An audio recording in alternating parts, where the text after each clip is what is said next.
West Ham United began the 2001-2002 season with a new start. A new manager and assistant, Glenn Roeder and Paul Goddard, along with sports scientist John McCarthy from Lancaster University, and a determination to show a different style of leadership in a ground that would soon have its latest edition finished, built for the 21st century West Ham fan.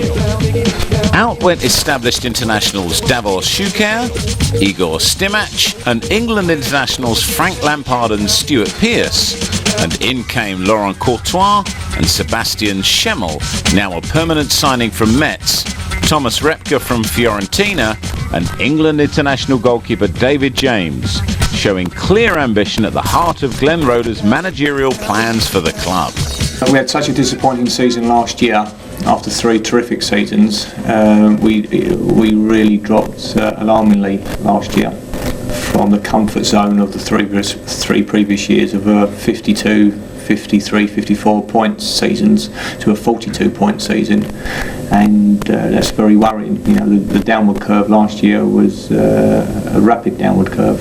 We've got to pull out of that and start climbing again. We had a good run with Rio and Frank coming through, and then Michael and Joe. Hopefully Jermaine Defoe will, in the coming season, will get dipped in and out of the first team. And you worked very closely with Jermaine anyway, hadn't you, on his loan to Bournemouth and when he'd come back? Yeah, I'd worked a fair bit with Jermaine, but we didn't see a lot of him last year because he spent most of the season at Bournemouth. But of course there's a massive difference between scoring goals in the second division and scoring goals in the Premiership. But ultimately we feel that he will bridge that gap and score goals in the Premiership. But he's not ready to go in on a regular basis for this coming season. He's not physically strong enough yet, and we'll work on his strength during the season. And I think Jermaine Defoe's all about next year. And there's no doubt about it that in my opinion, the key player that we lost last year in Rio Ferdinand was really one of the main reasons why we struggled thereafter. I mean, it is fact that with Rio at the club, we achieved 17 points from the 12 league games that he played. And post Rio Ferdinand, we had 26 more league games and we picked up 25 points, and that doesn't make good reading. Well, I suppose you're entering what might uncharitably called your honeymoon period, so you've got a chance to prove yourself, obviously. Don't come harder than a journey up to Anfield for your first game. It could be a baptism of fire. Have you got any thoughts there? How are you going to play? Well, it's going to be a very difficult game. Everyone's got to go to Anfield at least once this year, I suppose. So we're going there first. We're going there on the back of them winning the Charities Shield against Manchester United. So that's 4 trophies they now hold. It couldn't be more difficult, but this year, as far as West Ham's got to be concerned, it's all about us and we, not I and me. We've got to have that team ethic, that work ethos, where we all stick together and we all work for each other. Because at the end of the day, as a team game, when you win, everyone wins. You know, there's no losers when the team wins. Equally, if you were to lose a game, there's not a winner in the team. We've all lost. We all get the same result. And I'll be working hard on the team spirit and the togetherness.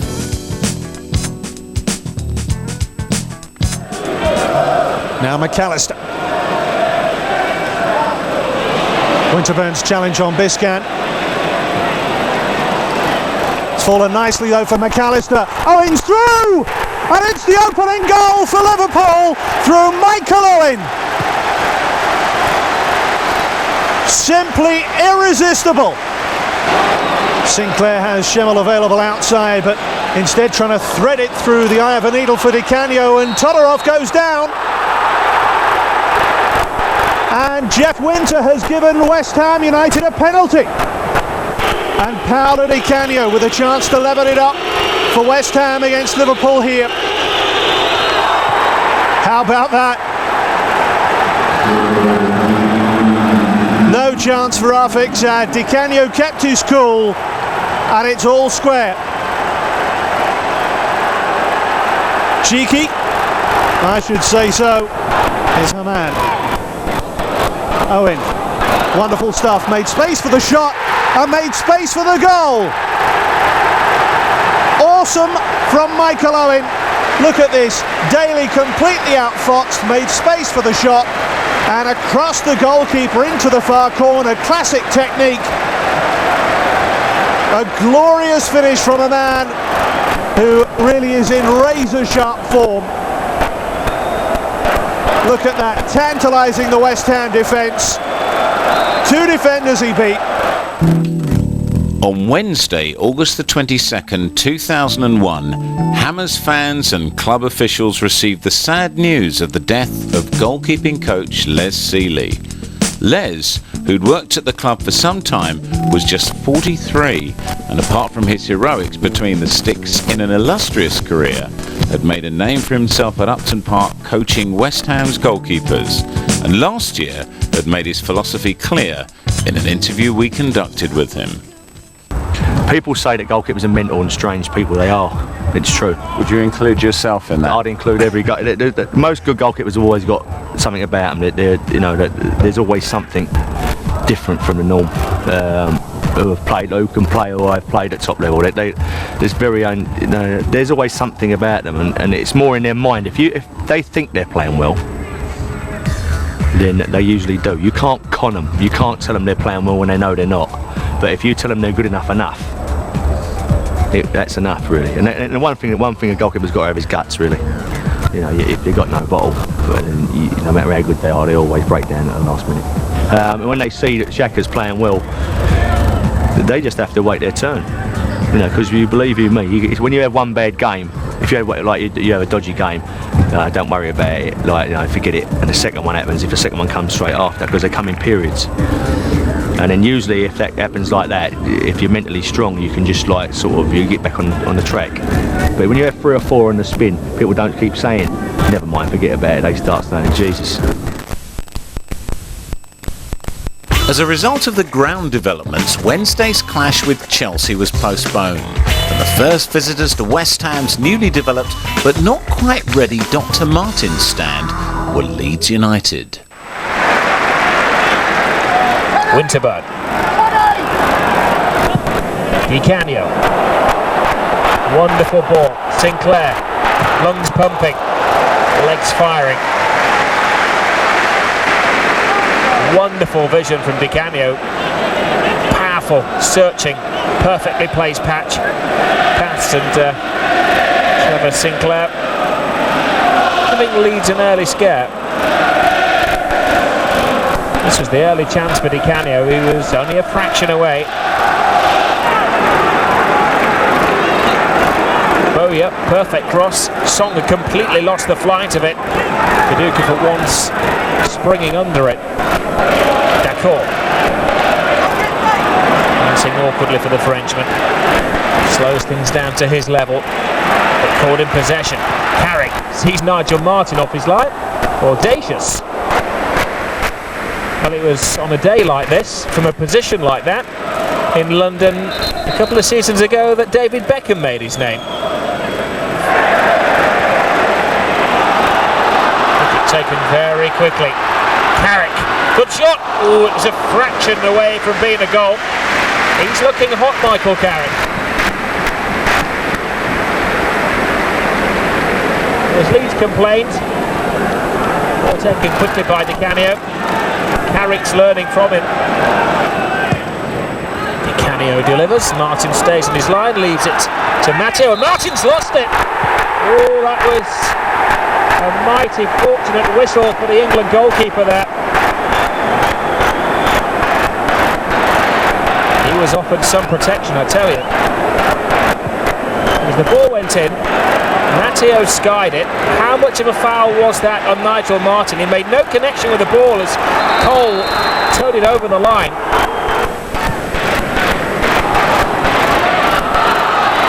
Keane worked an opening, needed the save.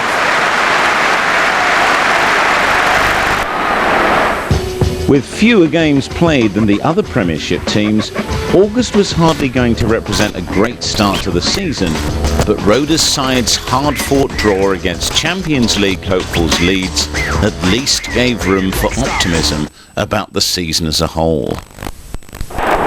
If West Ham were looking for early season showings of away form, the point at Derby County wasn't giving much away, and it was a game with few chances, but Hammers would have been more pleased with the point than Derby. The Cup still represents the quickest route into Europe for any Premiership side, and winning the Worthington Cup can guarantee a European place as early as March 2002. But Reading weren't going to be pushovers, especially on their own ground. And when the game went to penalties, it was a lottery West Ham were not to win. First Defoe, then Minto missed the penalties that on another day might have put the Hammers through. West Ham's first opportunity for a cup run wasted. It was now a long trek to Middlesbrough to try to put things right in the league. Seems to be from the midfield that most of these opportunities are created, and Dean's got in there ahead of Hislop, and it's a soft goal. A mix-up between Hislop and Czech defender Thomas Repka, but Dean's put Middlesbrough ahead on the half hour. Again a bit ropey in that defence, and Hislop's off his line, and Johnson's lobbed him. Middlesbrough have a second, watched by the England manager. Well, he'll be glad Rigobert Song is from Cameroon. It was a dreadful mistake, but Middlesbrough have a second. The return of Don Hutchison to Upton Park in a West Ham shirt just 8 days later was the first real hint of something special to come. Glenn Roeder's first significant outfield signing was returning to Upton Park and ready to continue where he left off. Got to sleep a little bit, Newcastle here for the quick kick. Courtois, finished off by Don Hutchison. I said they went to sleep. They allow this to be taken too easily with no real pressure on the ball. And then the ball's played in there. Well, if it's in front of him, he's going after it. Look at that, there's not a Newcastle player in sight as you've got to take it. And then when it's played back again, still no pressure, pick your spot. And they've got two going in there, Mark. It was a case of after you. Great header, great attacking of the cross from Hutchison. Enjoy for the manager. Repka, no offside here. It's Canute. Courtois making a move. Canute! Oh. Courtois to Canute, a couple to the right. Sinclair is one of those. The Canute outside him. Sinclair!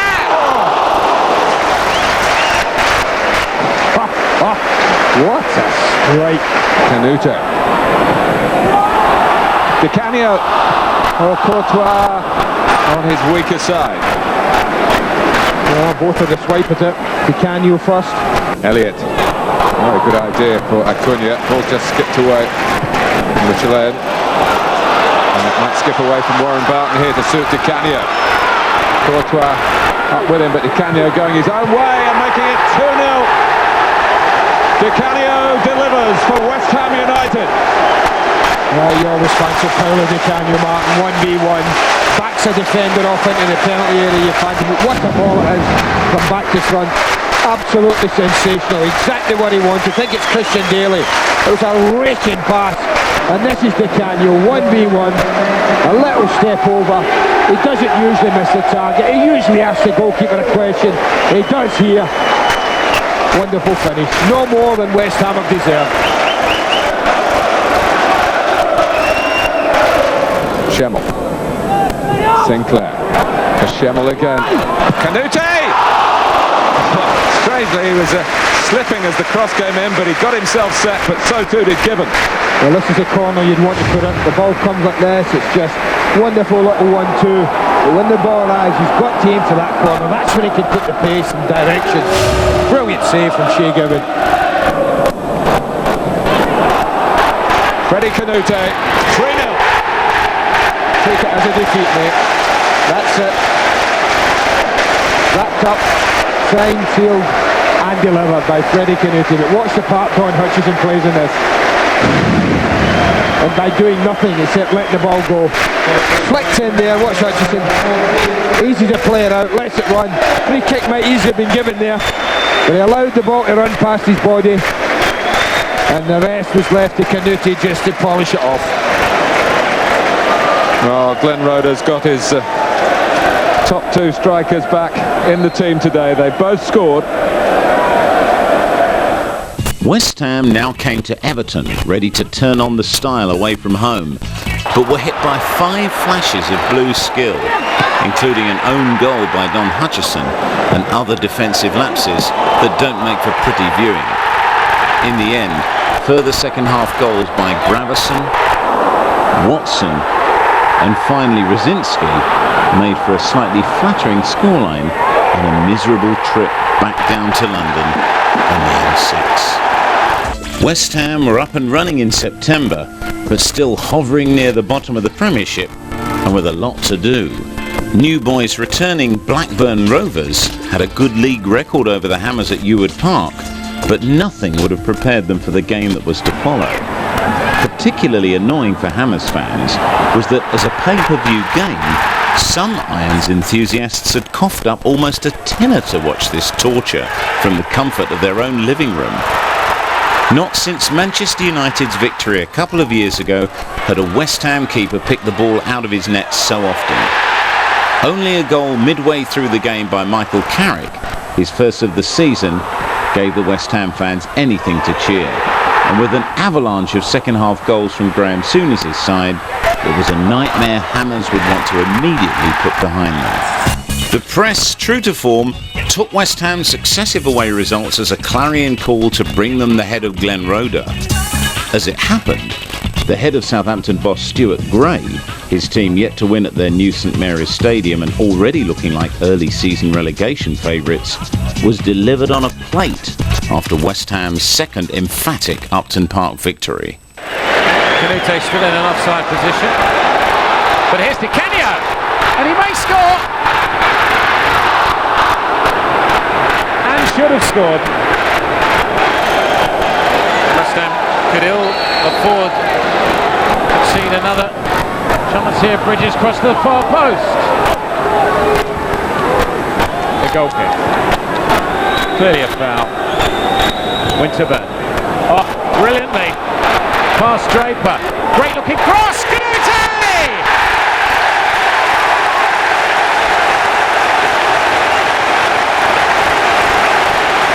Made in England. Scored by a Frenchman. West Ham ahead. Brilliant play from Winterburn. And relatively straightforward task for Canute, but who cares? West Ham for a goal to the good. Sinclair picking up the loose ball, gets the return from Di Canio. Sinclair's right through. Di Canio hit the crossbar. Canute!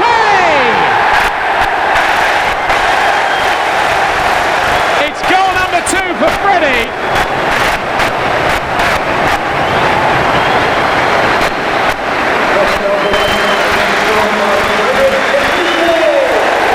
This was how it happened.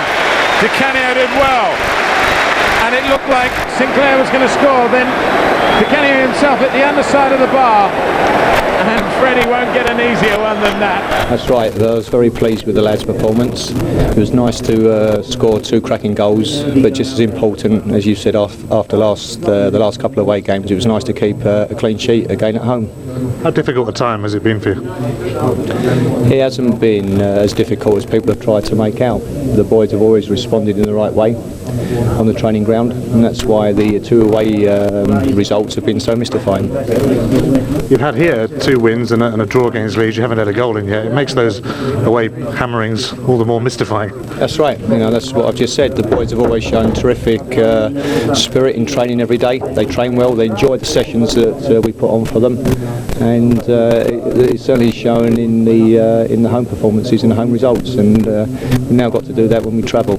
Yeah, it's a big team effort. Everybody worked very hard because, you know, we've done 2 poor games, you know, and we lost 5-0, 7-1. So we had something to prove to ourselves and to the crowd, because they are every game they are here to support us. So we have to prove them that we could beat them, and everybody worked hard, and we're very pleased today.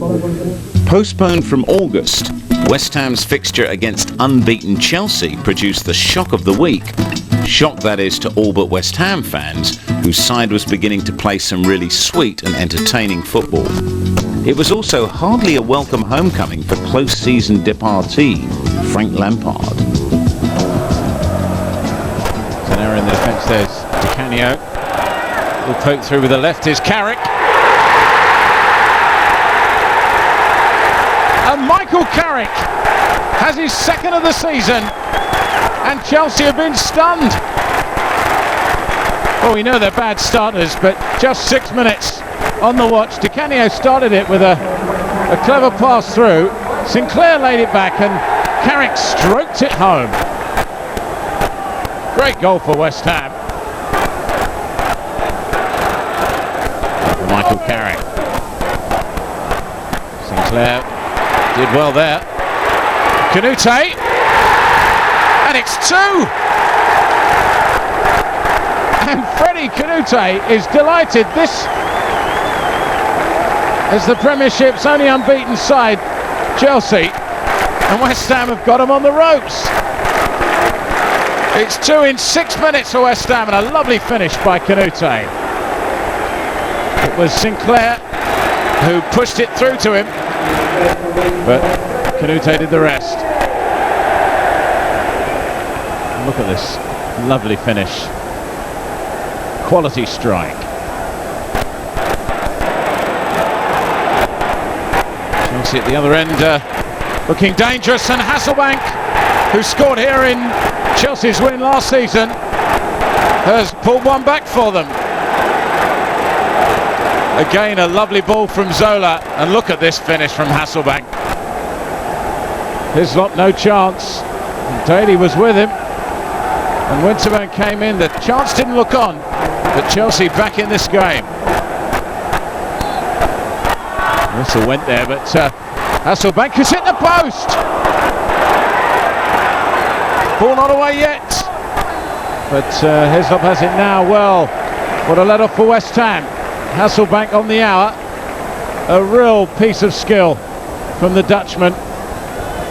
The ball came out to him again, not much seemed on, but he curled that shot in. And Hislop just watched it come back off the upright. West Ham had only taken 1 point out of 6 off Ipswich the previous season, but in this televised live match, Roeder's side had clearly discovered winning ways, and a new match winner too.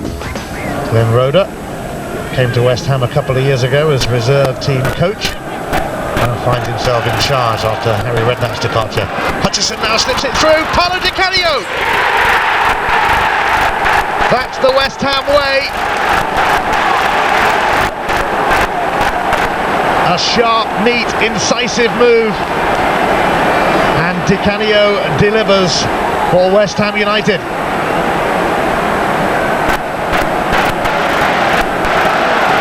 Wonderful to watch, and Ipswich just couldn't keep up. It all happened rather too quickly for them.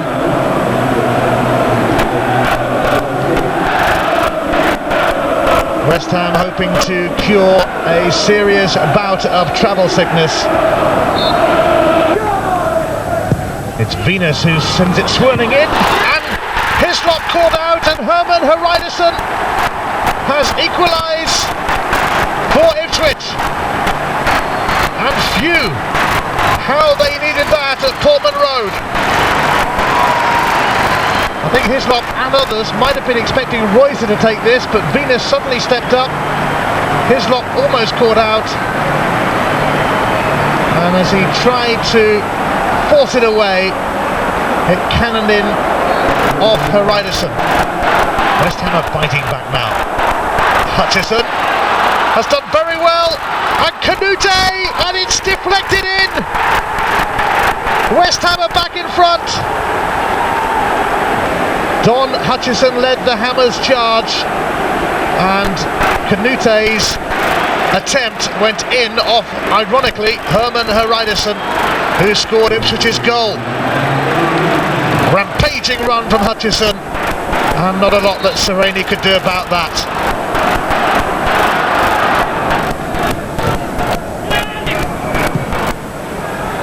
Carrick boots that one up towards Defoe, and he could be in here.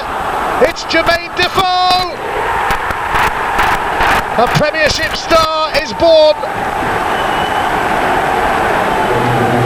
And for once, it's all smiles for West Ham United on their travels. An injury time clincher. Defoe shook off Garceau, and there was never any doubt after that.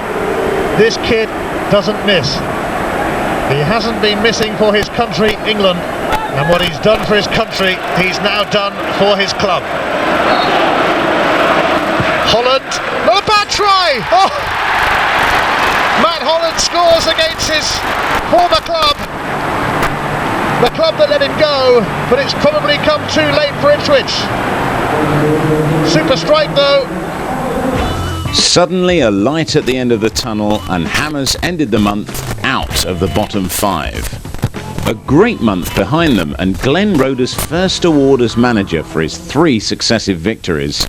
Hammers were to discover that some months can be particularly wicked, and November 2001 was one that Glenn Roeder wouldn't be too keen to remember.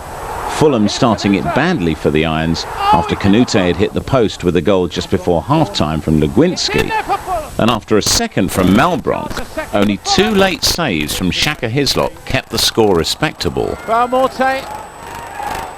Go back.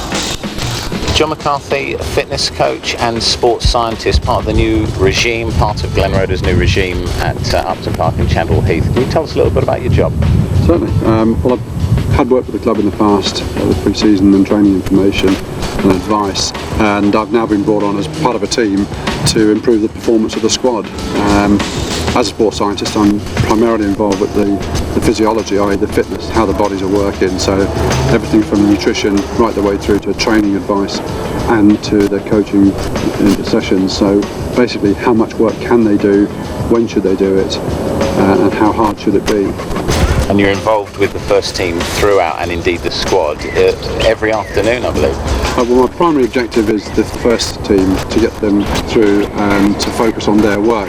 But I am actually employed for the entire club, so I will be working with both academy and reserve and first team players eventually. Paul Kitson had been amongst the goals in the pre-season friendlies for West Ham, despite having not started a game for them for 21 months. No, that's a pass then. Like you say. Who was that? That was John Monfort. Of course, as if we didn't know. But no, like you say, I got the enthusiasm back, and you know, I should hopefully get a chance and take it. But you know, the atmosphere is a lot better here now, and you know, since I've been here 4.5 years, you know, the atmosphere is great, and the lads are enjoying the training. Now you've got a football scientist, and they're looking after your diet, and well, you never know. Everyone says, you look at the papers, and the majority of people are saying West Ham they're going down this season, and that certainly doesn't seem to be the mood in the camp. No, definitely not. I mean, we've got a great atmosphere. Like I say, 4.5 years, I've never known an atmosphere like it. And I mean, the papers and the so-called critics can say what they want, but at the end of the day, it's up to us to prove them wrong. Kitson certainly felt he had plenty to prove, and found himself in the Hammers lineup against Charlton, a side he'd been on loan at some months previously. That's how they managed to play some of these games. Kitson! And Paul Kitson has grabbed a real shock lead for West Ham. Well, they scored early in the derby against Chelsea, but this is just unthinkable. Kitson hasn't started for West Ham for some time, well over a season, and he started tonight with a goal. Look at the strike. Wonderful finish in off the post. Sinclair can go down the right. He's got Kitson with him again, and Sinclair couldn't get the rebound. Kylie furious with his defence, as he has every right to be. Kitson unlucky not to have a second. So they all go back. Owen, Yule's in there! And maybe Hislop should have had it. He had a chance. Poor defending, but Hislop couldn't hold it. And Charlton back at 1 each. Well, Hislop will be disappointed. Oh, there's a mistake. Repka's given it away. Yule!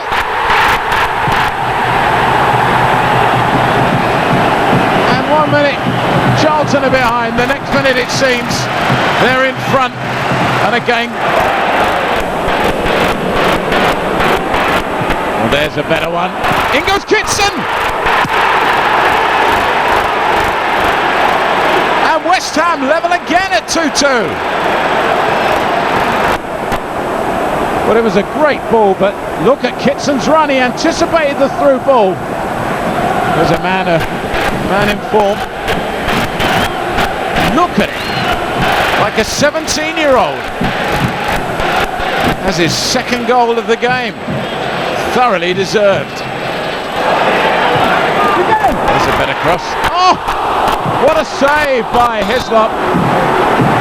Certainly made up for that earlier mistake.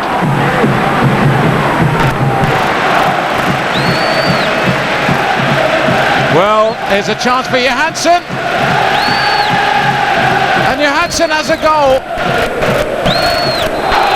Hislop came out. He couldn't do anything against it.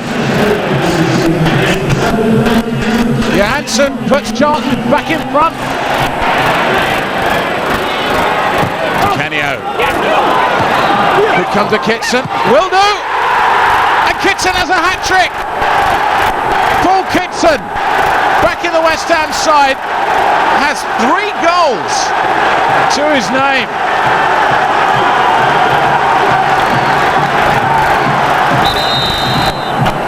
And Kiley, well, again, he might have made this one, but it's 3 each. This is a better run, and there are options up for West Ham. Here's Defoe. Well, that's answered his Charlton critics. It's a fantastic finish. He let it drop and hit it beautifully. West Ham have a 4th goal in this game. And can they hang on at 4-3? Hutchison did the damage, a wonderful run, a beautiful chip, and look at the finish from Defoe. Second minute of injury time. Johansson! Jonathan Johansson! And Charlton are level again. It was Fish's back header, but look at the overhead of this game. Twists and turns all the way. It was a great header from Fish, but what a wonderful finish by Johansson. It's 4 each. Incredible. And Kirbishley's delighted. Perhaps a point lost rather than gained at Charlton for West Ham, but the visit of Tottenham the following Saturday seemed to hold great hope, especially with the return of Steve Lomas for the first time at Upton Park in 10 months. But disaster was to follow. After hitting the bar in the first half, Spurs went ahead early in the second and could easily have had another 2, but for the woodwork. And with Lomas getting injured, it was a game that Hammers would be keen to forget. A disastrous month for West Ham, with just 1 point out of a possible 9 and a sudden plummeting towards the relegation zone of the Premiership that came with it. The Premiership table could not lie. West Ham were to suffer just 1 more defeat before straightening out their season, and it came against Sunderland at the Stadium of Light. In the second half, West Ham almost took the lead when Michael Carrick had his shot tipped onto the bar by Sorensen, but Sunderland stole the points with this late goal from Kevin Phillips. Another postponed casualty from earlier in the season, the home fixture against Aston Villa, and a game quite definitely of 2 halves. Steve Stone. Cole has come across, but he's curled that one in, and Dublin has got up and put Aston Villa ahead. We haven't even played a minute. Stone's left-footed cross and soft goal, but Villa are ahead.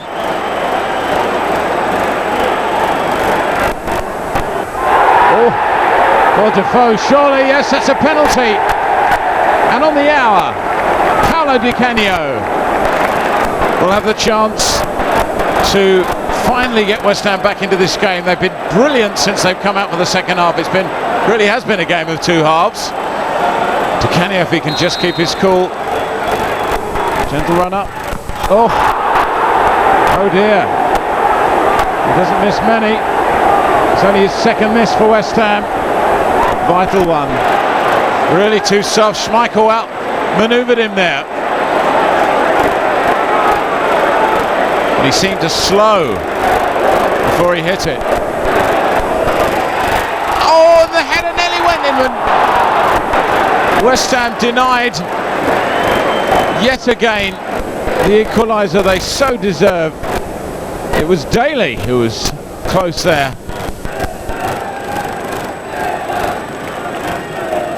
It really almost run out of steam. The touches from Cole, and Defoe turns, and Defoe scores! Jermaine Defoe with a fantastic finish has scored right at the other end of the game. Villa scored in the first minute, and West Ham in injury time have got a deserved equaliser through Jermaine Defoe. West Ham had escaped by the skin of their teeth from a third successive home defeat. But perhaps the tide was turning, certainly for Jermaine Defoe, as Hammers face the might of Manchester United at Old Trafford. It's a better ball, it would have been. It'll come to Hutchison from distance, and Barthez just got down to that. I think he thought it was going wide, then realised it might not be. John Hutchison.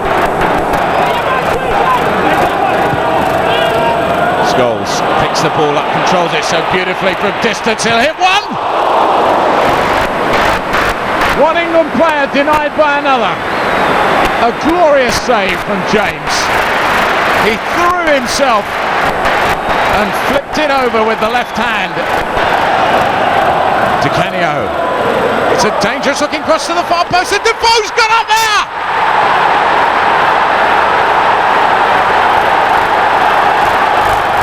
And the 3,000 travelling Cockneys have gone mad! And this is why Defoe, a wonderful header, but a brilliant piece of skill from Di Canio. And what a finish from Defoe. It could have been Sinclair, it was Defoe. West Ham have the lead. That's a better looking corner, and Silvestri gets up! And he cannot believe that his header has been tipped round the post by James, who's been brilliant today. Winterburn wants to take this West Ham just on the attack, and it's another famous victory at Old Trafford, this time in the league, to follow their cup victory back last January. And Glenn Roeder can be delighted with West Ham's thoroughly deserved win here. Bring on Arsenal. West Ham need fear no one now the champions-elect had been dismissed so effectively. And Hammers showed the Gunners some real style on their own patch to put an end to successive defeats at the hands of Arsene Wenger's men. Schemmel, Canio, Cole, just needed a bit more time on the ball there, which he didn't have. Di Canio. Schemmel is onside. It's a goal! It's Canute! West Ham ahead! And look at Glenn Roeder. That's what it means to him. Well, it's been pretty solid pressure from West Ham the last 5 minutes, but it was quick thinking from Schemmel, and look at that from Canute, completely unmarked. The flick off Vieira, but look at that. Canute's 6th goal of the season, glorious finish. Well, he's picked the right man. Dangerous cross, Henry's flick! Arsenal have an equaliser! And it's Ashley Cole! Just 2 minutes after Canute put the Hammers ahead, Ashley Cole came up on the far post A lovely flick from Henry. Here is a chance, and I think James got a touch on that. Tremonti thought he'd scored. Lovely work yet again from Henry. In fact, James got nowhere near it. It came off the top of the crossbar. Oh, he's round Keown. Di Canio. Defoe again. Carrick got a deflection!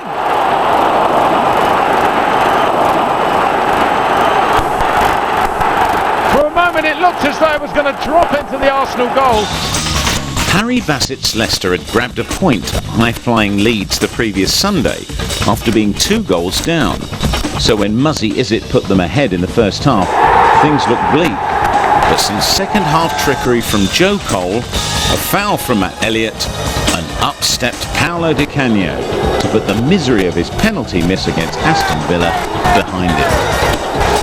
Boxing Day brought Derby County to West Ham, a side who had just managed a single away point out of a possible 24. And this time, thankfully, the result went totally according to form. Back. Any further back and he'll move them another 10 yards, they'll be in the goal. Deadly Don lines up. Here he goes. Got a deflection, it's in! What a soft goal, but I think it's Schemmel. Arsenal and conceded one almost immediately. David James, looks a bit like a parrot with that cap. Well, that's a good effort from Carrick. A terrible mistake by Janae. Here's Di Canio!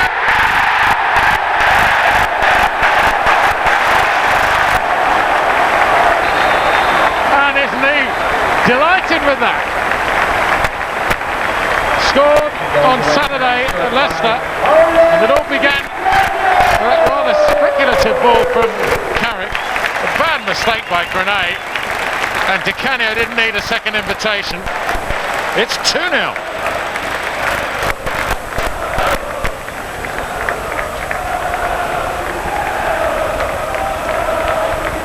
Paolo Di Canio has his 5th goal of the season.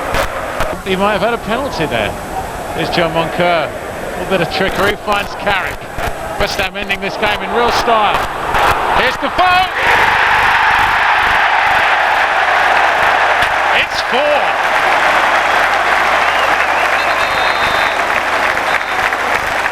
A minute into injury time, and Jermaine Defoe, who hasn't been on the pitch for 12 or 13 minutes, scores his 5th of the season and West Ham's 4th this afternoon. And that goal difference tally has gone down to -6, thanks to that real tenacity there as Defoe, who looked all ends up as though Mweni was going to take the ball off him, but he stuck at it, and a lovely finish with the left foot. Seb, your first goal for West Ham, you must be very pleased. Yeah, I'm very happy because this goal is very important for West Ham, because with a good start, Glenn knows it's very important for us today, and I think after this goal the team has more liberate, you know, and I'm very happy for everybody, not for me but for the fan, for Glenn and for the player. I'm very happy. And particularly for Glenn, because it was Glenn who brought you back to West Ham, wasn't it? Yeah. I say that every time. I'm very happy to play for Glenn because he's a very good manager, very good. The training, every time I work every hard with him, so I won't score for him, I won't play for him, he knows, so I'm very happy for him especially. Well, tell us about your goal, because you crept into the area, didn't you? What happened? I think in my head maybe sometimes the ball going in a box maybe, but I'm not a striker, I'm not a fox, but today I'm very happy because it's the first time the ball going into the box. Trevor, what's it about Boxing Day goals? You seem to save the best. What happens on Christmas Day? I don't know. Special recipe that my mum puts in the turkey, I think.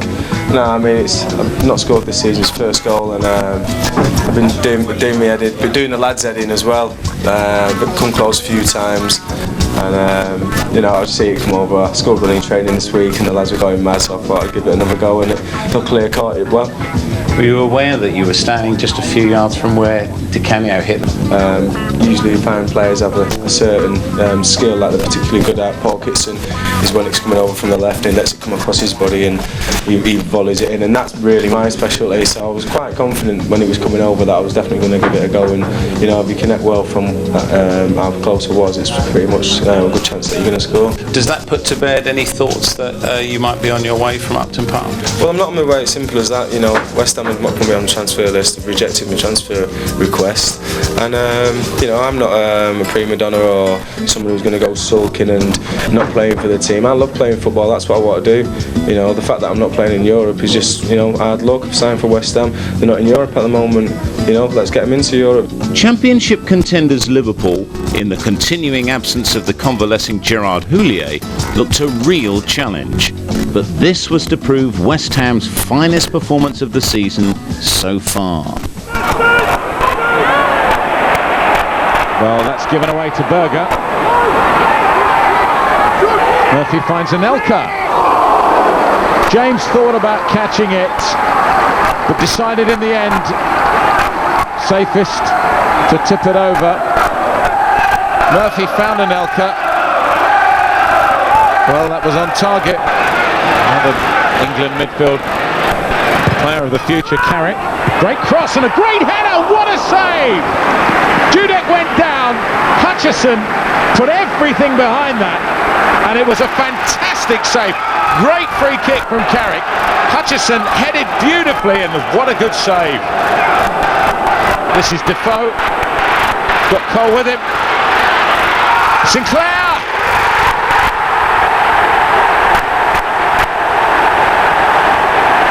The goal was coming! And it's Sinclair who gets it! It was Sinclair who set it up, really, with the back flick to Defoe. But when he couldn't get the shot in himself, Sinclair's aim was true, and Hammers have the lead. Good approach play from Defoe, but Sinclair, when he had the chance, was onto it like a rocket. Lovely finish, nothing Dudek could do. He'd already made a brilliant save from Hutchison, but he just had to watch that one go in. And Trevor Sinclair. Joe Cole. Canute still playing out wide to the byline, and a flick on crossed. Sinclair! So close to scoring yet another spectacular goal. Great cross from Canute, but look at this from Sinclair. Another great save by Dudek. What a week this young man has had.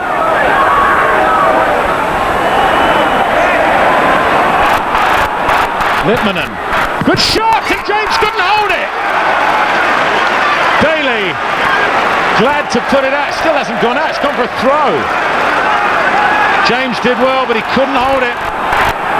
And if a Liverpool man had been there, that would have been the equaliser.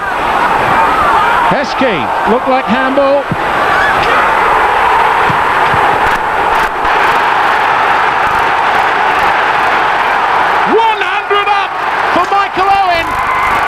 He's broken the hearts of West Ham fans all around the ground. The ball should have been cleared. It wasn't. It was Heskey's knockdown. And there was Owen, who has done nothing since he's come on, and yet still has the last word with his 100th goal. And what a valuable goal that could prove for Liverpool in terms of the season as a whole. Defoe nearly switched one through.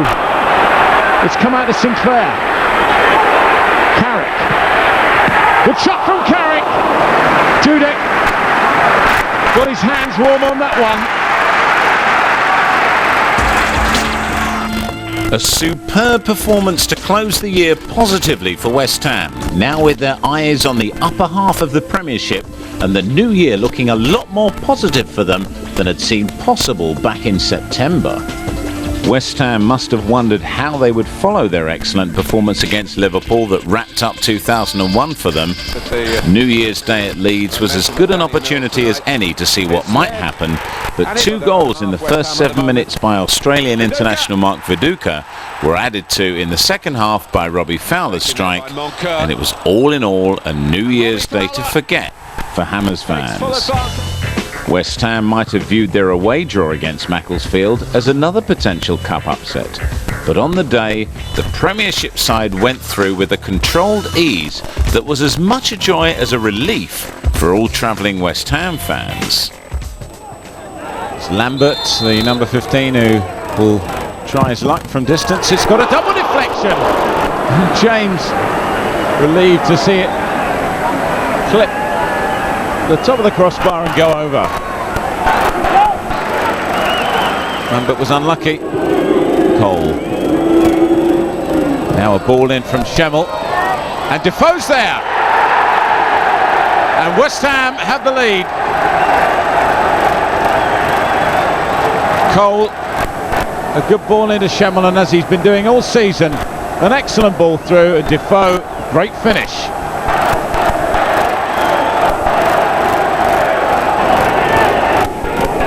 Defoe again, looks up and hits the target for his second goal of the game. West Ham so often fall prey to lower opposition, but things going well for them today because of a wonderful second strike. The fans sing, there's only one Defoe. McCaw, it's a typical gutsy tackle. Getting up, he says, get up. And now everyone's in the ruck. This could all be unpleasant. Jeff Winter discussing with his assistant referee. It was a bad tackle, but Moncur getting booked for it.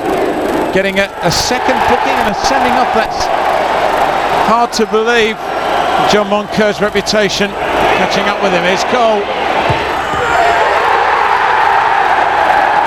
Well, that's going to soften the blow.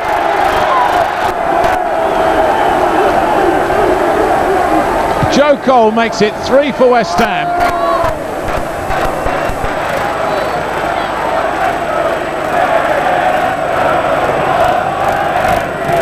Pouncing on the mistake and finishing with international class. A great win to be eclipsed by a determined performance at home to Harry Bassett's league strugglers, Leicester City. Glenn Roeder's had just over half the season. How do you think he's doing? Surprisingly well, actually. I mean, I was probably one of the ones, like most people, a bit disappointed we didn't get maybe a higher club, well, what we regard as higher profile manager, but no, I think he's done very well, particularly in the transfer market. I think he's done very well. Right, Andy, a regular West Ham fan? Yeah, I live in Leicester, come down as often as I can. So here you are at West Ham playing Leicester, and you're coming here as a West Ham fan? Yeah, definitely, yeah. It's a big game for me. I get a lot of abuse if we don't win, so it's important. What sort of reaction did you get for the game just before Christmas? I got quite a bit of abuse actually. I had to sit in the Leicester end because I couldn't get tickets in the West Ham bit, and yeah, a few of my mates gave me a bit of abuse about Joe Cole, but it's definitely a penalty, definitely. Absolutely, and of course, as fate has it, Matty Elliott missing today's game as a result of that sending off. How important a player do you think he is for Leicester? Yeah, he is an important player at Leicester. I mean, all my friends, like season ticket holders, say he's not been his best this season, but he is an important player. A few seasons back, he was a real quality player. So, did you have to twist his arm to get him to support West Ham? No. It's in the family. Everyone is. So it's just natural. Just followed on. So you could have taken the brave way out and been a Man United fan, but you decided not. I'd rather go to hell. Delicate flick from Hutchison did enough. This is Canute. Turns it back. Cole! Sinclair beat it off the line. Di Canio! And if anyone thinks Just look at the celebration from this man.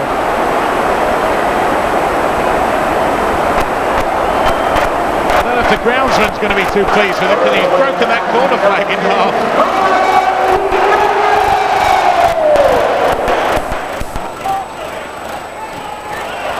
Canute did well. Sinclair brushed that into his path. It's Di Canio. Walker made a good instinctive save, a good shot-stopping save. But beautiful play from West Ham. Lovely silky move. Enjoying a nice run in the first team now, John. It must be pleasing for you. Yeah, brilliant. I mean, obviously, looking at it, you know, I've got my chance through an injury, which is unfortunate with Michael. But I've played, 12 or 13 games this year, and to get a little run, 3 games, has been brilliant, to be honest with you. The game against Macclesfield was a good game to play, and I enjoyed it, apart from obviously the sending off, which I felt was a little bit harsh. But the spin-offs from that is I'm suspended now for 2 matches, so you get your fitness, you're playing well, and you get a kick in the teeth, really. That's a bit of a frustration. Has that matter been dropped, or are West Ham asking them to look at the video evidence? Because it looked a bit of a harsh sending off. Yeah, I mean, everyone said it, to get 2 yellows in one incident, is unheard of, really. But the gaffer sort of went in there after, and he said that he's adamant, and to be honest, it ain't no point, really, because he ain't going to change his mind. So. But the guy who rushed in on you, nothing happened to him at all, apparently. No, I mean, that's the thing. I could have rolled about and made it look worse, but to be honest, I was sort of trying to help him out off the floor, and it just spread from there. I think the reaction from their players made it look worse, but it's football. It was a very difficult game, and I expected that today. We expected it today. These boys are fighting for their lives to stay in the Premiership, and being driven by Dave Bassett, you knew it was going to be tough. And obviously they're a lot bigger team than we are in terms of height, and we knew we were going to get bombarded with lots of high and long balls, but we dealt with them really well. Chelsea had been beaten by Hammers back in October, their first Premiership defeat of the season, and their desire for revenge was quenched. Hasselbank putting them ahead on the stroke of half-time. Good Johnson making it 2 5 minutes after half-time. Hasselbank adding to his earlier goal to make it 3 on the hour. Good Johnson making it 4 minutes from time. And while substitute Defoe scored another great goal 8 minutes after coming on, Mikhail Forsell's strike 60 seconds later made it 5 for Chelsea and conclusively chronicled another miserable away defeat for West Ham. The FA Cup 4th round draw took Hammers to Chelsea for a second week in succession, but this time the result was a very different affair. That's a good free kick. Looked it. Canute! And West Ham may have stolen an equaliser. And the celebration, no doubt, the fact that Freddie Canute has not just scored a goal for West Ham, he's also a proud father. So 2 reasons to celebrate. But only what West Ham deserved. They've pushed at Chelsea, and when Canute got the chance, he did not miss. Labant just come on, already creating havoc, and Carrick's shot, ball ran to Canute. The journey to Southampton ended a mixed month for West Ham. The 2 goals scored for them by Kevin Davis and Fernandes either side of half-time, continuing to limit West Ham's away wins for the season to just 2.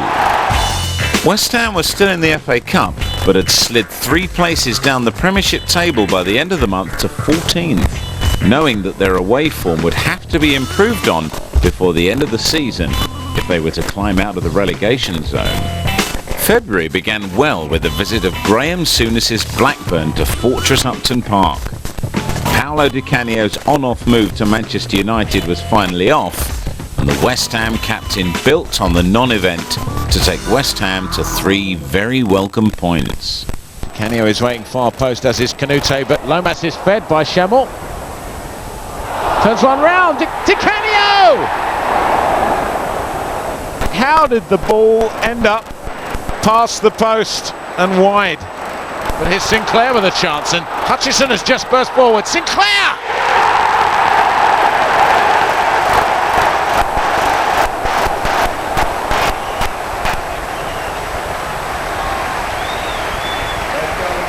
Well, he's back with a goal, Trevor Sinclair. It's Canute bearing down on Friedel, and it's a goal! Canute looks skywards, as well he might.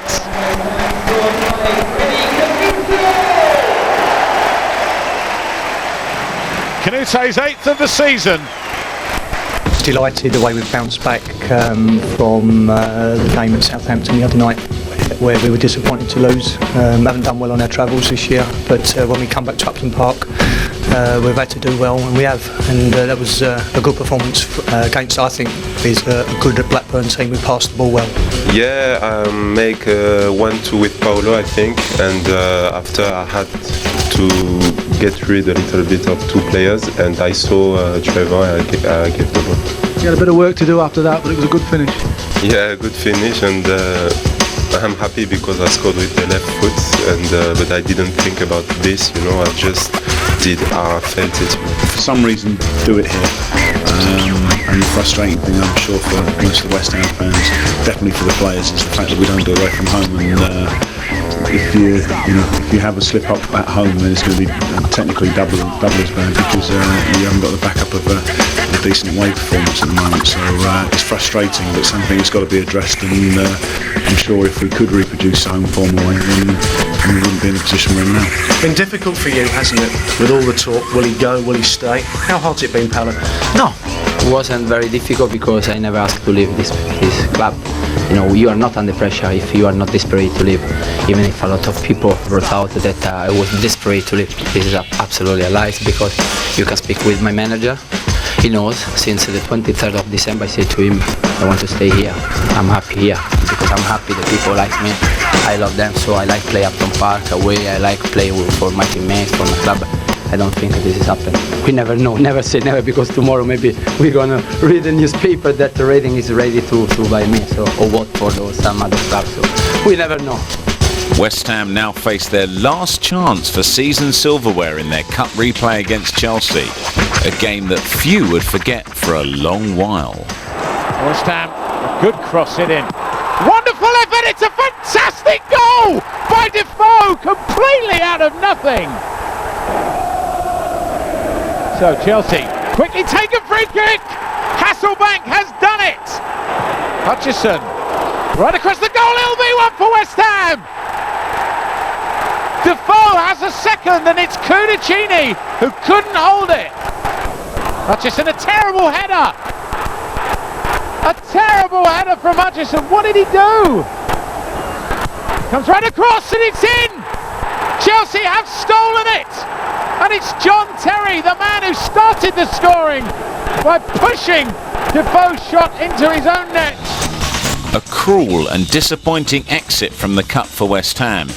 But Jermaine Defoe could have changed all that after just 10 minutes at Bolton, but shot straight at their keeper, Jaskalainen. In the end, Ricardo Gardner's 37th minute strike for Bolton took Sam Allardyce's team to an unexpected 3 points and made it a very disappointing week for the Hammers. Middlesbrough faced a West Ham side showing 5 changes from the team that lost at Bolton, and it proved a real tough one for Glenn Roeder's men.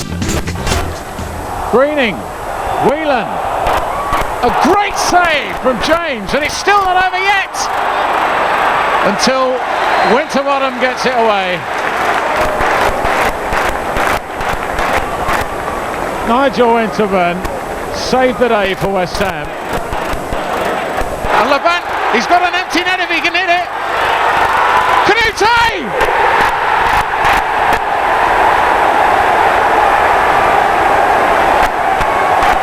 Relief on the West Ham players' faces.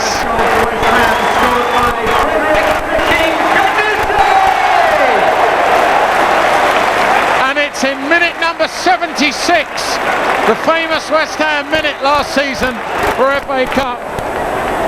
that they scored against Manchester United and Sunderland, and Freddie Canute finds the back of the net, thoroughly deserved, and Vladimir Laban can take a lot of credit for that goal.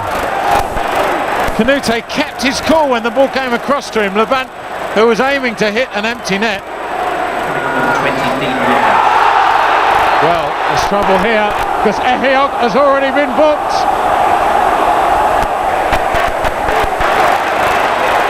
It was a second bookable offence,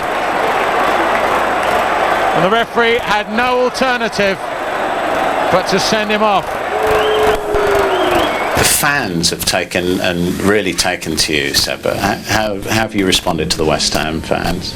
I don't know, because I know everybody says a fan to West Ham is the best in England. Me, I know, and I want to play for us, for them, sorry. And every game, when I play very good. Every time he push me every time. So me, I like this. I play for them every time, every game. A better month for West Ham saw them climb back up to their close of year position of 11th in the Premiership. And despite a cup exit at home to Chelsea, the home form in the league without a Premiership goal conceded at Upton Park was keeping the Hammers fans smiling. Aston Villa had proved worthy opposition for the Hammers in recent seasons, but Hammers hadn't lost there for some time, and on the day started very well. Defoe had his shot charged down, and now he's charged down, and it'll be a penalty. Disbelief, but Di Canio, a cool customer, he has missed one against Villa. Not this one though. Maybe West Ham's away hoodoo is about to take a turn for the better. Canio, just a gentle, sensible penalty. Turning in there, pushing, and Hammers defending in numbers. And now Villa are level. West Ham had the lead for just 10 minutes. West Ham just trying desperately to hold on, and Vassell has hit a cruel winner. The nature of the defeat at Villa Park was more cruel than the result itself, but a midweek fixture against Everton gave Hammers the chance to put all that right and avenge an early season 5-0 reverse into the bargain. Blomqvist. Ball pushed back to him. Got a real chance. And didn't quite hit the target, but James was not happy with the defence, with some justification. It was a beautiful layback, and Blomqvist, as Pearce went to ground, just missed the target. And there's James in a massive cross fading, but Blomqvist is wide. Levant with this corner. It will come to Di Canio. He didn't quite get hold of it, but he hit the target. It was a good corner from Levant, put pressure on the Everton defence, and the header came straight out to Di Canio, who rifled it in straight at the keeper. Cole. This is better from Cole, hits a shot, it's got a deflection, and it's in. And I think it may have gone in off Sinclair. Winterburn hit the ball into Cole. He had a chance to run at the defence. Got past Alexanderson, and it was Sinclair's deflection, and Sinclair no doubt will be claiming the goal. But Cole has been a menace to Everton all night. And now West Ham finally have the lead. A double over Manchester United? Was it even thinkable? Well, Hammers versus Manchester United games were rarely short of excitement or goals, and this one was no exception to that rule. Quite a prolific season for Beckham. Still 12 goals. It's a great header! It's a goal for West Ham! It's Steve Lomas! The United United fans are silenced, and Barthez could not believe it. Lomas, coming back from injury, threw himself at the ball. What a fantastic cross. Lomas, anticipating the cross, moved beautifully to meet this ball with a powerful header that Barthez was absolutely helpless to keep out. This is what a brilliant ball through to Beckham, and wonderful finishing from the United captain puts Manchester United right back in this. But West Ham, a dreadful mistake from Scholes. But this is Schemmel, another Frenchman. Strange cross and a wonderful goal! West Ham back in the lead, and it's Freddie Canute. What a game! Canute now in double figures for the season. This was just an exquisite goal. Schemmel, it was a strange cross, but nothing strange about the finish from Canute, who swept that majestically past Barthez. And there we are, we have an all-French goal to go with our all-England goal. Schemmel, the Frenchman, crosses. Canute, the Frenchman, strikes. And Barthez, the Frenchman, is beaten. Here he goes, Beckham. It's another goal! Unbelievable! And it's Nicky Butt. He stole into the 6-yard box, and Beckham's cross picked him out. Beckham's cross, it's a good one. Solskjaer turns well, it's a great cross! United have a third! And they're ahead for the first time.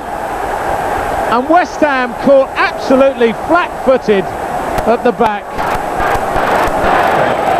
Calls in Beckham. It's a first-time cross. Oh dear, could be problems for West Ham. And still, United must have a fourth. A disaster at the back. Solskjaer picked it up, but a bit of a fluke. United got the rub of the green with that one. Here's Canute. Defoe is up with him. Here is Defoe! And Hammers have got one back.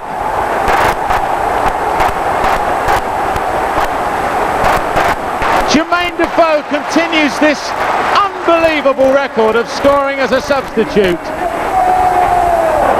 Well, here's United with Neville. Just squeezes one in. And was it a good tackle? Well, it's a penalty. And United have the chance for a fifth. Going 5-2 down. The luck of United, well, when your luck's going, it's going for you. West Ham, no luck at all there. Perfectly timed tackle from Repka. And Manchester United get a penalty. George Burley's Ipswich Town had won at Upton Park last season, but came to East London with a run of defeats that they left the ground failing to abate. Canio hits, it's a great cross and a goal! And for the second successive home game, Steve Lomas scores with his head.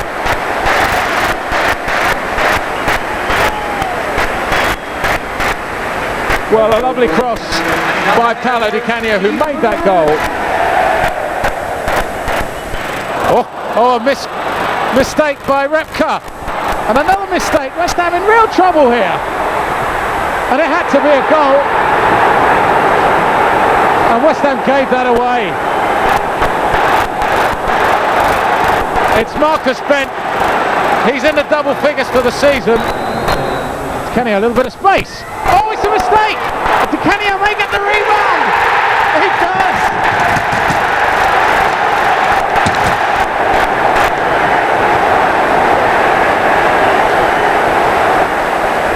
Just a couple of minutes after Bent puts Ipswich level, and it was Di Canio's swerving shot that caught Serini out. Here's Defoe to play Charlton. Jermaine Defoe! What a goal! He's done it again! How do you stop this man scoring?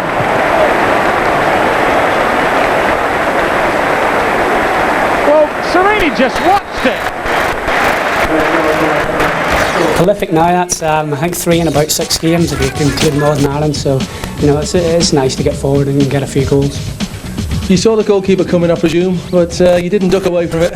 No, I think he sort of half made his mind up really, because obviously he came and there was nobody in behind him. So it was a good cross by Parlow. So it was perfect really. Up until then, the approach play was good, but the finishing was woeful to say the least. Yeah, I think we could have had the game dead and buried, and then obviously sod's law that they come back and get the equaliser, and you think, oh no, here we go. Because Ipswich were a bit more direct today, obviously, going a little bit more route one, so it was a lot of balls in the box for our defenders to deal with. Well, Glenn, that looks to be the survival target. That was your initial aim this season, 40 points. You've done that. Well, I think there's a lot of clubs in the Premiership that set out to achieve the 40-point mark, which thankfully we've done today. But you never know, how many more points you'll need. It's possible we'll need a couple more, but for us it is a landmark with 7 games to go. But we do want to kick on from here and see how many points we can end up with. March was the month that saw West Ham's season finally crank up a gear, and despite the home defeat by Manchester United, Hammers fans had seen better performances by their side, and, with a little more luck, could have seen them with more than 6 out of 12 points from the 4 matches played. West Ham hadn't been to Craven Cottage for a competitive first 11 fixture in over 20 years, and in a tough and uncompromising London derby, fought their way to only their 3rd away win all season, and their first of 2002. Davis falls for Canute though. Joe Cole now for West Ham. Still Cole. Finnan gets back and Fulham still dithering. Collins eventually clears.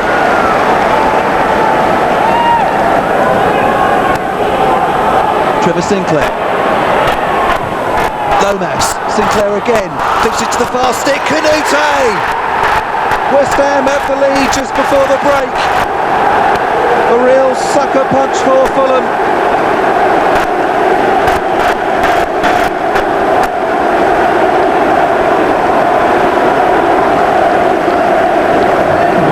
Neat build-up by West Ham United. 1-2 from Lomas and Sinclair, and there was Canute to knock the ball diagonally beyond Edwin van der Sar.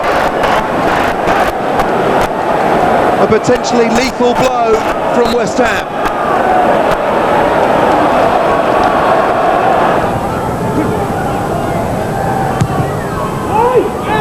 Towards Pearce. Header actually came in from Daly.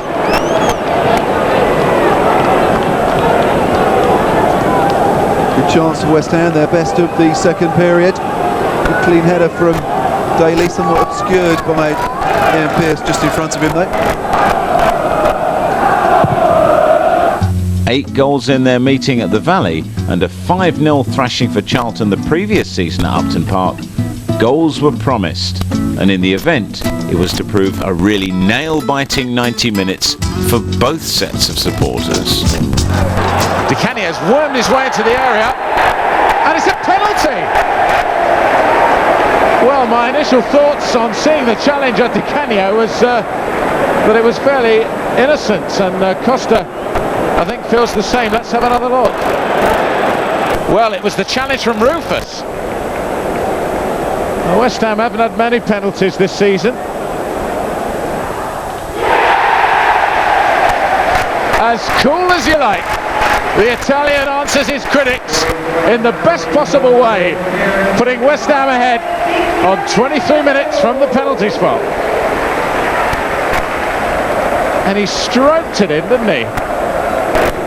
Kylie, absolutely no chance. He guessed right, and he watched the ball bounce in. This is how to take a penalty. Here's Di Canio. West Ham have broken beautifully. Can Schemmel turn this back? Oh, what a goal! Freddie Canute. And Dean Kiley is saying consult with the assistant referee. He felt the ball was out. And Dean Kiley unwisely saying that it's a really unnerving habit that Mike Riley has of taking out both cards at once. but Dean Kiley booked. So a double whammy for Charlton Athletic. A booking for the keeper. And Freddie Canute scores. Goal number 12. Here is Konchesky. He's done very well here, and that's a great looking cross off the post. West Ham fortunate. A real chance for Charlton. Lovely skill from Konchesky.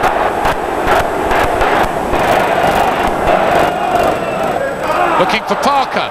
Oh, it'll be a goal. No, he's hit the corner of the crossbar, but it is a penalty. It must have been for the handball by Carrick. I'm guessing here, but I think the handball by Carrick. It may be that referee Riley was going to let the play go on. There's plenty it could have been for. That was off the arm. Then Parker hit the inside of the post. Well, maybe even for Winterburn's challenge on Johansson. And Winterburn certainly feels it was for that. Konchesky, a deserved goal if Charlton can convert this penalty. Oh dear, oh dear. Oh dear, oh dear.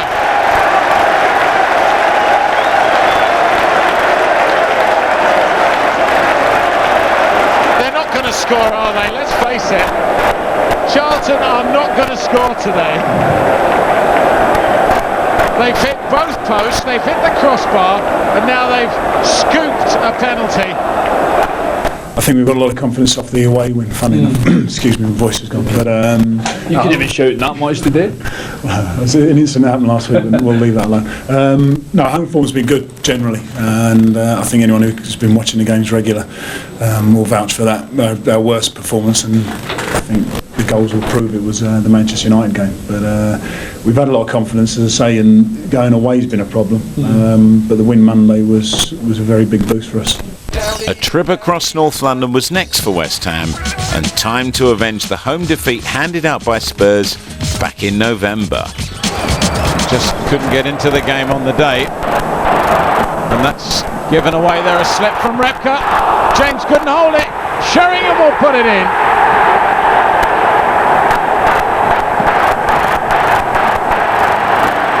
And West Ham behind. They've been in this game all the way, but there's a couple of mistakes really. The ball,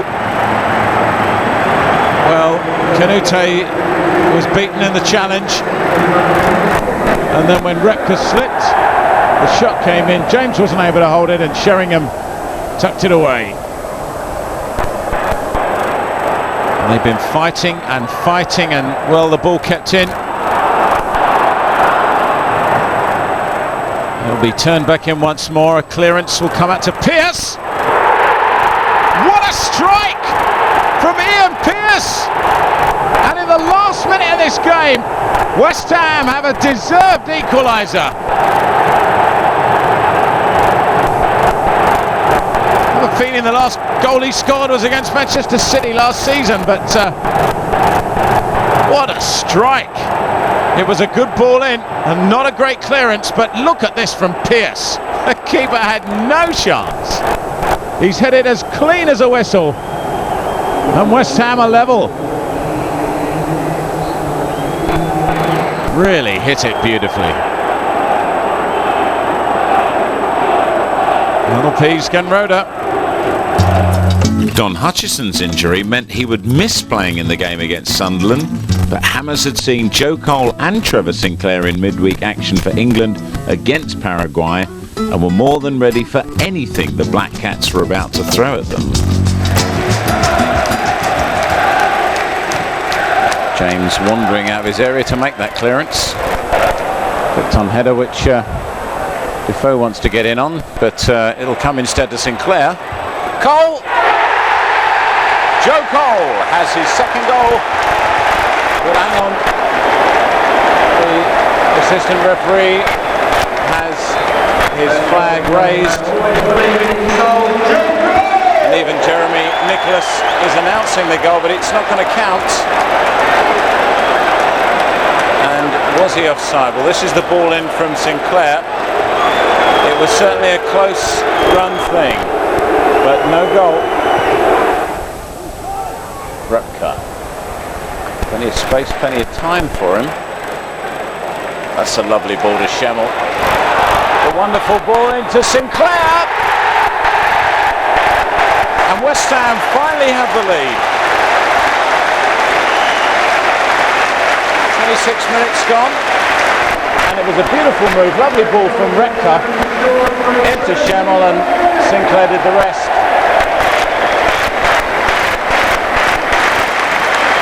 Didn't even bother with the first touch other than to put it in the back of the net. And I think he's saying that Schemmel's going to have to get his hair cut for that. Must be a little bet on between the players. Imagine Schemmel with no hair though. Hard to imagine that, but a powerful finish from Trevor Sinclair. Winterburn, that's a hopeful ball. Lomas, terrific jump. In again the West Ham captain as Cole takes over. Carrick. Return by Cole. And now this is Lomas. Well, he started it and he's finished it quite conclusively. This man cannot stop scoring.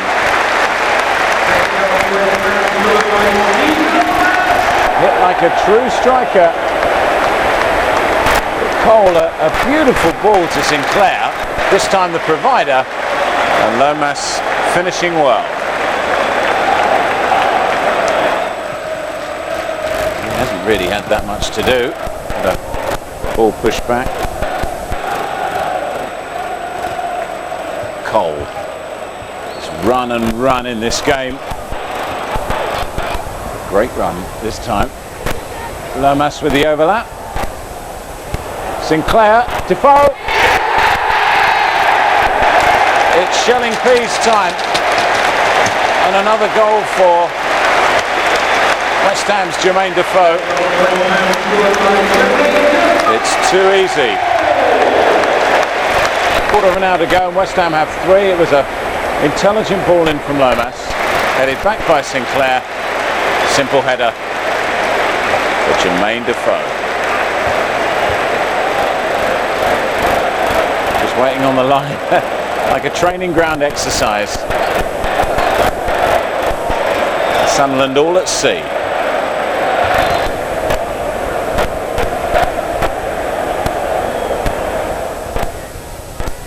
James must be a bit embarrassed probably to draw his salary this week. He's not had an enormous amount to do.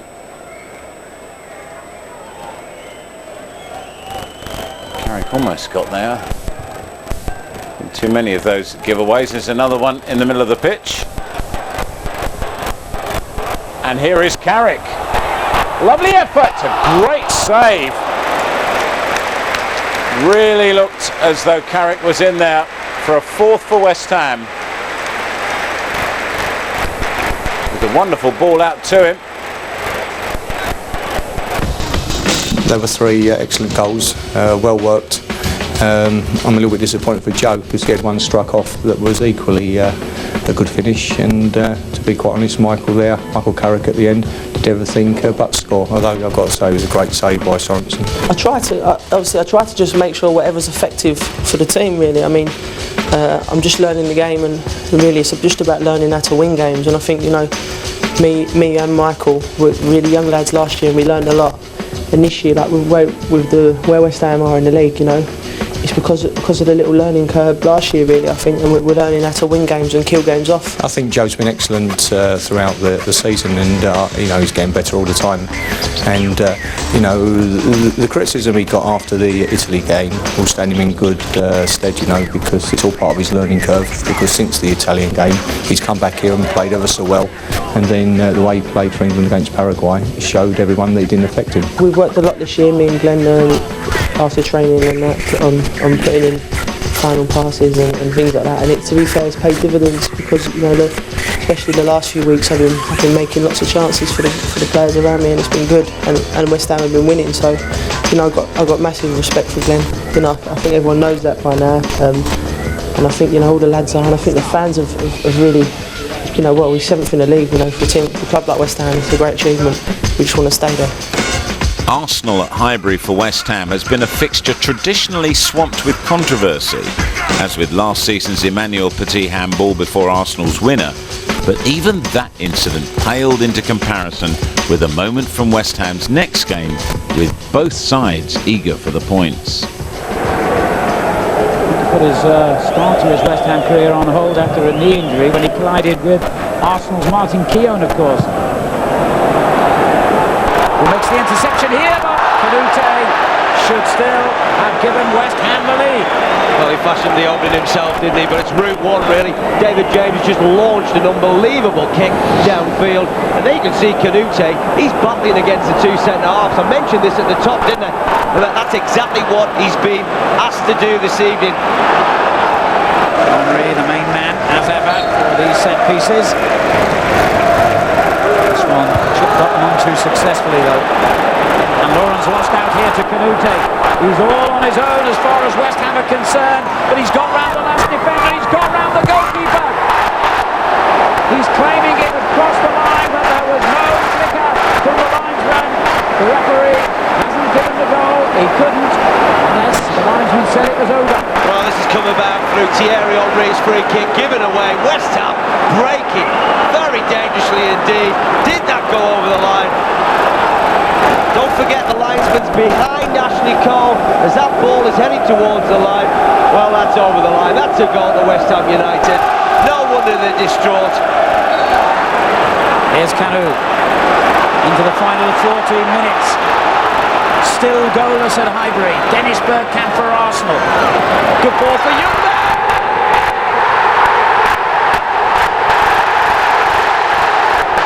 The Super Swede has done it again. Just how important will that goal be? They move 4 points clear of Liverpool, 5 ahead of Manchester United. At the end of tonight, they will have all played the same number of games. Here goes Youngberg again. Henry in the middle. Canu far post. The joy and relief floods Highbury. West Ham had enjoyed early season success over Bobby Robson's Newcastle, and the return fixture at St James's Park could have been so different if they'd capitalised on their first half superiority.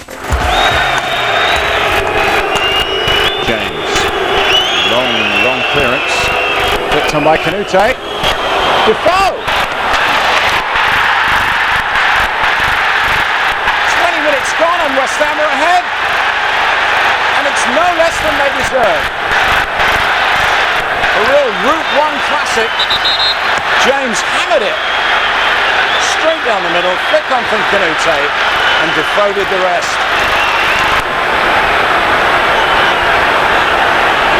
A bit of an assist almost there from the defender, but what a finish. This young man, he just can't stop scoring. From the other side, beautiful strike. Oh, he's through here and he's onside. Shearer. There's another long ball. James came out a long way. He's rushing to get back in his goal. He's not going to make that one though. And Newcastle have the lead.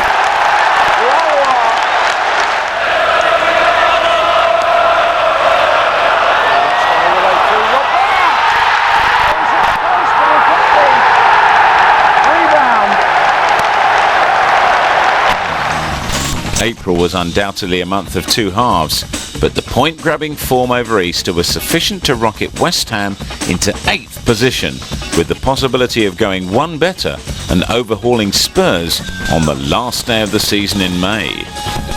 So to the final game of the season. Bolton Wanderers had begun the season proudly at the top of the Premiership, and although they were finishing it at the wrong end of the table, a good end-of-season run-in meant there would be no pushovers for the Hammers. There was a calculation in the air though. If the Hammers won and Spurs dropped points at Leicester, 7th place in the Premiership would be theirs. Some reward for Glenn Roeder in his first season as West Ham manager. Franson can't get anywhere near that. And look at the acceleration as Sinclair bursts right down the middle. Carrick takes it. Here's Defoe. Curls a beauty! Lomas!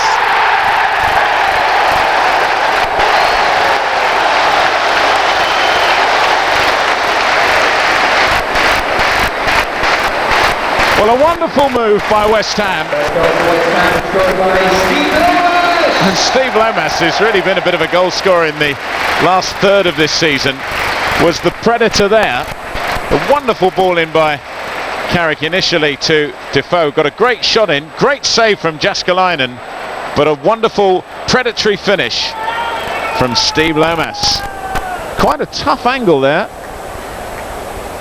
Looking at it from a better angle here, and Jääskeläinen put it out, but a really stylish finish. Here is Djurkaev. What's he going to fashion from this kick? Oh, it's got another deflection, and this time it is in.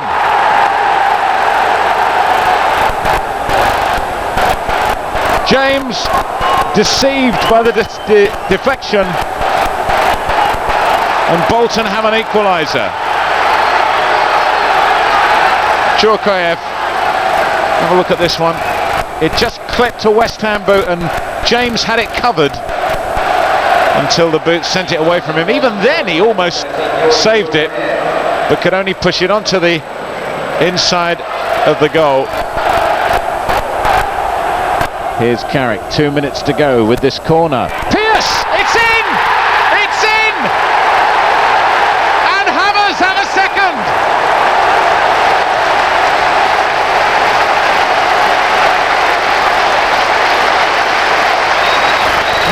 At the death.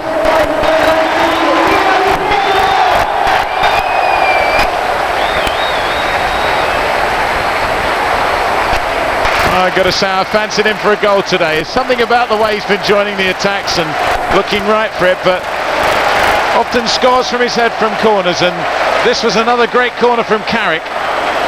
He's caused so much damage from that area before, but right on the line, Charlton wasn't able to keep it out. Powerful header from Pearce. Joe, obviously a massive week in your life. You met the Queen, been called up for the World Cup squad. Can you explain your emotions? Yeah, I mean, I've tried to just focus on today's game because, you know, we know if we win, there's an outside chance we can get into Europe at 7th place. And I don't know, we don't really know yet. It's something to do with fair play, so it's great for the club to finish above Tottenham, especially. You know, I mean, I think the table don't lie at the end of the day, and I think we're a better team than and a better squad than them below us. I mean, it was coming into the game, the permutations were if West Ham won and Tottenham didn't, you finished above them just by the reaction of the fans. And what you said a couple of weeks ago, it means everything to the fans, isn't it? Yeah, it means everything. You know, I'm a West Ham boy, so you know we know the rivalry. And but like I said, I think it don't lie. I think we're a better side than we. You know, we got the younger players and we can push on there, and hopefully next season, you know, with the club, with the board and that, pump a bit of money in. It's the right time to do it. You know. Seb, you really have swept the board. You won the Hammers News Player of the Year, and now you're the Fans Player of the Year, and from what I understand, you're the Players Player of the Year as well. How do you feel about that? Yeah, I'm very pleased. For me, it's a big surprise because 1 year ago I don't play in the French team. I'm come here just for play some game and play every game with a very good team. I so enjoy to play for this team. And when I have the award today, I'm so surprised because I'm repeat, but one year ago nobody wanted me, and these years I have a lot of proposition, and for me it's a dream to play for West Ham, for this country. It's really one dream for me. And you played in so many important games. You played in the famous Cup victory, and now this season West Ham's 7th in the Premiership. Can you believe it? Yeah, because at the beginning of the season everybody says West Ham finish in the bottom, you know. But me, I know my squad, I know my staff, so I'm sure this team have a lot of quality with a lot of English international player, and every player knows this team is very hard, very strong for play every game. This season the team went to Manchester United, and after everybody take some responsibility, and now West Ham finished 7. Everybody's happy, but for me it's not a big surprise because I know the squad, I know Glenn Roeder, the team work very hard every day. So with a good mentality, the English mentality, is possible to win everywhere. And with this great player like Trevor Sinclair, Joe Cole, it's very easy to play in this championship. In my own mind, we got 42 points last season, and I was looking for any improvement on that in the event that we've ended up with 53. I think it's a season that we can all be quite pleased with, but we mustn't rest on our laurels. There's nothing to rest on. We've got to work ever so hard during the summer and try and improve the strength and depth of the squad. It's not your style to be flamboyant. You are a man of caution. I mean, we've noticed this in the way you've come out across the media, but you have to acknowledge the fact that Sebastian Schemmel, who has been voted unanimously by fans, players alike, as the player of the season, is a player that you personally made a point of signing. That must be pleasing for you. That's right, and what you said at the start of the question there, I am myself. The job hasn't changed me. I'm still the same person, and I think that enables me to keep a level head and a crystal clear way of thinking. Again, on to Sebi, he's been a terrific signing. It's very difficult to spend only 450,000 on a player that's then going to come up to Premiership standard. But not only has he come up to Premiership standard, he's exceeded that, and he's improved all the way through the season, and now is a player of great value to us. Would you have settled for where you are now if I'd said to you on August the 15th, the last time we spoke, you're going to finish 7th with 53 points? Would you have settled for that? Well, you shouldn't be, easily satisfied, but it was always going to be a difficult first season, and to be quite honest, I suppose I would have thought progress would have been made had we achieved the 53 points, and now that we've done that, I think it is fair to say that we have made some progress, but we've got to continue to make progress, and that'll only be done by improving the strength and depth of the squad, because it's a much too smaller first team squad that I'm working with. We have some excellent players. There's 7, 8, 9 players, the nucleus of the team, that you'd want to build a bigger squad around, and that's what I'll be trying to do. Obviously it's difficult in the present financial climate to do that quickly, but if we can add 2 or 3 players in the summer of real quality, and then have a good season again next year, and then add a few more at the end of next season. But it's difficult to look that far ahead, of course, in football, but we are trying. It's important that we get some more strength and depth. Now the press, I think you knew what you were going to expect as a manager, and it's probably one of the sides of a manager's job that you can love when you're winning and hate when you're losing. But the press put a lot of pressure on you about Jermaine Defoe. Why aren't you playing him in the first team? How does that affect a manager when you have a set plan, a game plan in your head, and every time? I mean, we heard the questions going out week after week. Why isn't he coming in the first team? How do you deal with that personally and professionally? Well, first of all, I believe we've handled him the right way. He's a young player, his body's still growing. You're putting him at great risk playing him too much too soon at this level. I mean, this is the highest level you can possibly play at week in, week out. He's had a fantastic season. He's a much better player today than he was when he started out against Liverpool when he came on as a sub. I mean, he was a terrific prospect then, but now he's a far superior player, and as I've said already, next season he will be judged on level terms with the other strikers at the club, and if he's playing well, he'll retain the shirt. The other thing that helps is that he's such a level-headed young man with his feet firmly on the ground, and of course that helps as well. And he's agreed to the way that I've handled him. Of course, like all young men, they want to run sometimes before they can walk, but the way he's handled himself and conducted himself when I've pulled him in and out of the team has been nothing short of magnificent, and this will be one of the reasons why he goes on to have a terrific career, because apart from being a fantastic young player, he's a very bright and intelligent young man. Do you think that might have been a lesson West Ham learned in regard with someone like Joe Cole, who really was thrown in, possibly, a lot of people argue, too early, too soon? Joe's had to play under incredible pressure. I can't think of another young player in the history of the game that's had to come into professional football under such pressure. I mean, when he was 14, 15, he was making headlines on the front pages of some of the Sunday tabloids, and that's definitely made it more difficult for him.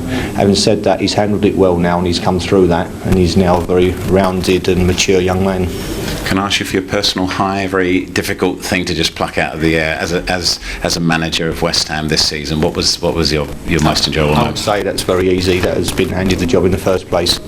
You know, such an honour, such a responsibility to take care of this club, and that was a real high to be asked to manage this great club. Final question, your goal for next year, and I will remind you at the end of next season what you say.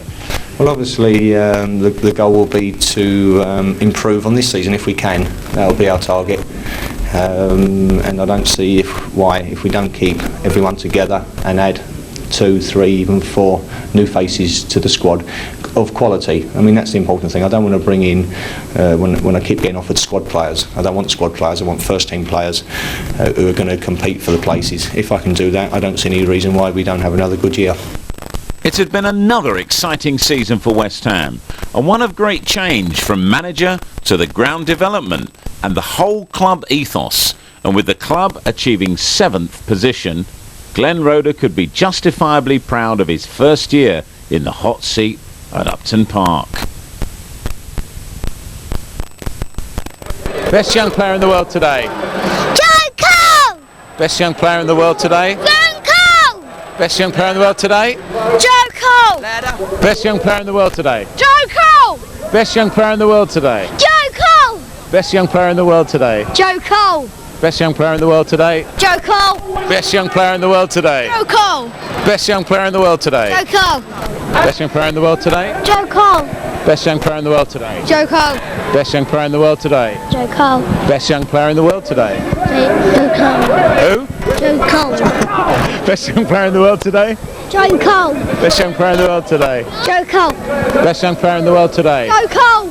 Best young player in the world today? Joe Cole! Best young player in the world today? Cole! Best young player in the world today? Joe Cole! Best young player in the world today? Leo! What? Best young player in the world today? Joe Cole! Best young player in the world today?